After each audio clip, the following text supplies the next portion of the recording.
तो चलिए दोस्तों, चैप्टर शुरू करने से पहले हम इसके लेखक के बारे में जान लेते हैं।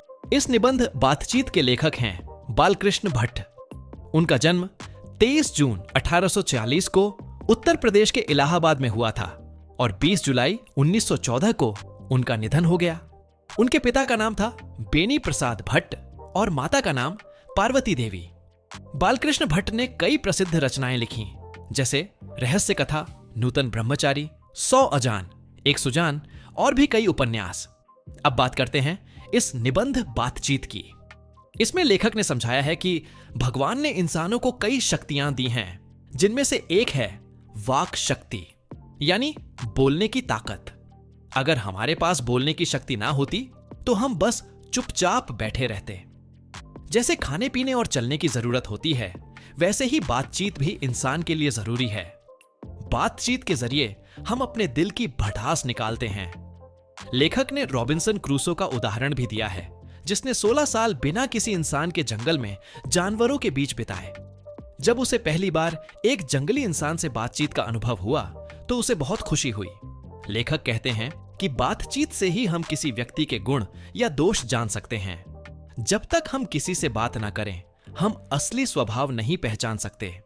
इस निबंध में बेन जॉनसन और एडिशन के विचार भी बताए गए हैं। बेन जॉनसन कहते हैं, बोलने से ही मनुष्य के असली रूप का पता चलता है, और एडिशन बताते हैं कि असली बातचीत सिर्फ 2 व्यक्तियों के बीच ही होती है। अगर 2 दोस्त किसी विषय पर चर्चा कर रहे हों और तीसरा आ जाए तो बात बदल जाती है।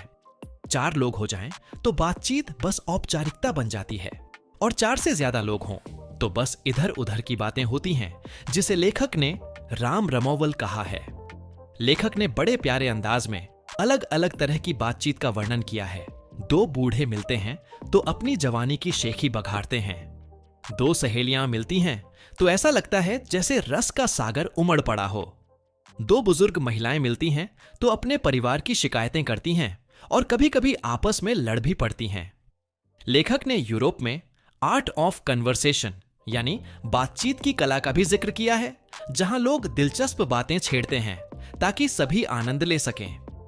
अंत में लेखक कहते हैं कि अगर हम अपनी जिह्वा यानी बोलने की शक्ति को काबू में रख लें तो हम बिना युद्ध किए ही सबसे बड़े दुश्मनों पर भी विजय पा सकते हैं। तो दोस्तों, यही था हमारा बातचीत निबंध का सरल और मजेदार सारांश।